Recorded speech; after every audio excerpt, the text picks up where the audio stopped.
I was here, ooh, can you hear me okay? Yep. The last time I was here was 2 years ago, just as my book was going on submission to editors, and so it's really nice to be back right after the book's been published. My novel, Soy Sauce for Beginners, came out on January 7th. And I'm just going to read from the book. These are some of my favorite smells. Toasting bagel, freshly cut figs, the bergamot in good Earl Grey tea, a jar of whole soybeans slowly turning beneath the tropical sun. You'd expect the latter to smell salty, meaty, flaccid, like what you'd smell if you unscrewed the red cap of the bottle on a table in your neighborhood Chinese restaurant and stuck your nose in as far as it would go. But real fermenting soybeans smell nothing like sauce in a plastic bottle.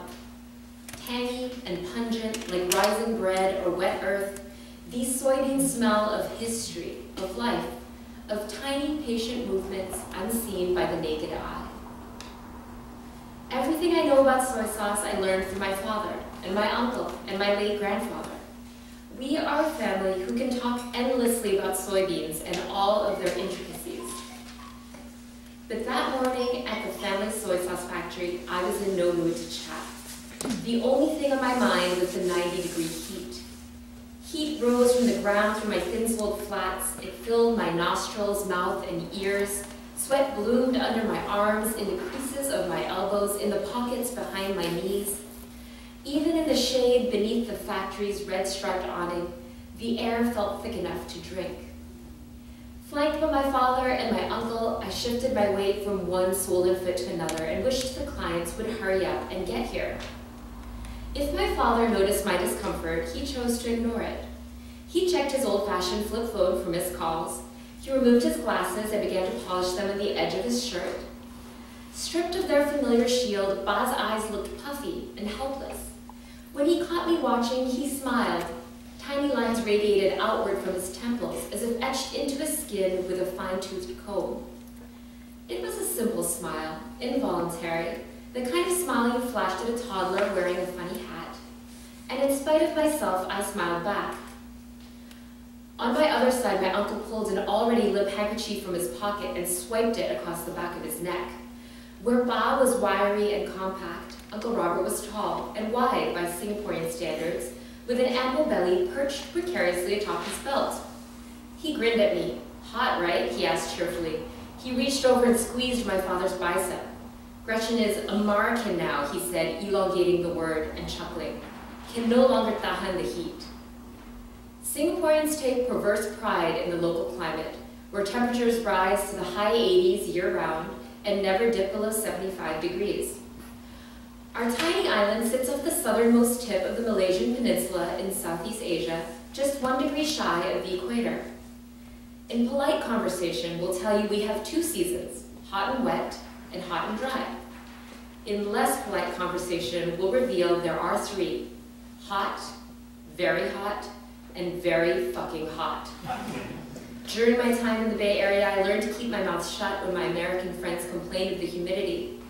Standing there in the front steps with my silk blouse pasted to my back, I thought of crisp San Francisco fall days of warm sunlight on cold skin. And now I'm going to jump ahead to a little bit later in the book, and in this short scene, Gretchen Lin, the narrator, is remembering an incident that happened between her parents when she was a very young child.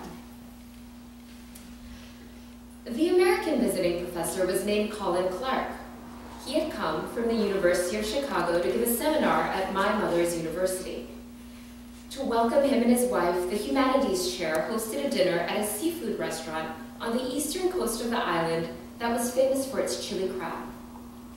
At first, my father tried to get out of attending the dinner. It was no secret that he found Ma's colleagues exhausting. They sat around discussing books he hadn't read, and when he tried to bring up something he'd seen in the paper or on TV, they humored him for a minute or 2 before taking up the previous topic of conversation. But Ma insisted she could not show up alone. All the other spouses would be there. Eventually, Ba relented, but on the night of the dinner, he announced that I was coming too. Ma was not pleased. I had just turned 10, and my opinion of these gatherings fell in line with my father's. If it hadn't been for the Chilli Crab, I would have refused to attend. In between lectures by various faculty members on the history of Singapore cuisine for the benefit of the foreign visitors, Ma and her colleagues discussed their research and their classes. Ba and the other spouses quickly ran out of ways to participate in the conversation and spent the rest of the dinner nodding and smiling politely. Every once in a while, a grown-up asked me what my favorite subject was in school or whether I was enjoying the food, but other than that, I was left alone. Colin Clark's face has faded from my memory, but I can still picture his wife, a frightfully thin woman with poofy hair the color of pomegranates, who complained about the humidity and the spiciness of the food.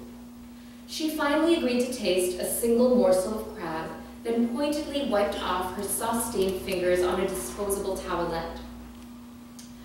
Only one other aspect of that dinner stuck with me.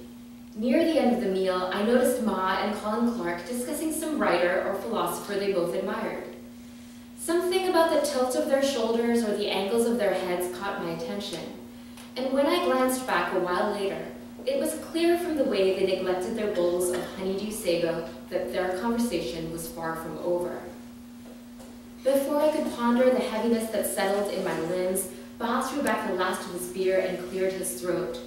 He leaned over, looped an arm over Ma's shoulder, and questioned them in a loud, strident voice about this philosopher of theirs. What startled me was neither his aggressive manner nor the questions themselves, but the way he spoke. By peppering his speech with phrases like, "No kidding," and "sure thing," and "you don't say," my father was mimicking an American accent. His eyes glittered feverishly, his face and neck burned bright red. Another colleague tried to engage him in a different discussion, but he would not turn his attention from Ma and the American. After that, someone, probably the humanities chair, signaled for the check. The academics and their spouses reached for their purses and rose from the table. In the parking lot, Ma walked briskly to the car, ignoring Ba's comments about the evening. All the way home, Ba continued to speak in that strange voice, and when Ma told him to drop it, he widened his eyes and said he had no idea what she was talking about. One evening, about a month after Colin Clark's arrival, Ba didn't come home for dinner. The following evening, it happened again. Hours later, when he finally returned, Ma hurried down the stairs. The door to the study swung shut and the arguing started. I lay awake in bed listening. I was old enough to know something was seriously wrong.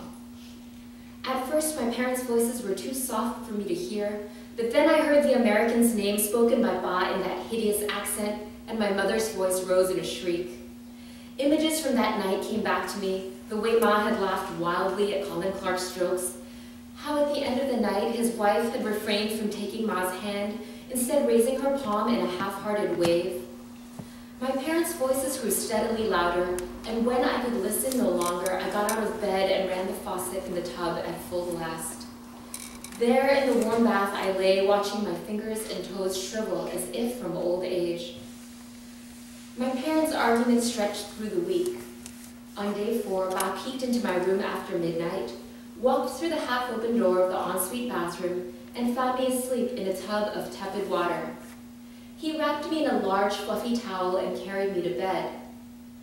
The next morning, the two of us drove to Uncle Robert and Auntie Tina's house, where I was to stay while he and Ma took care of grown-up business.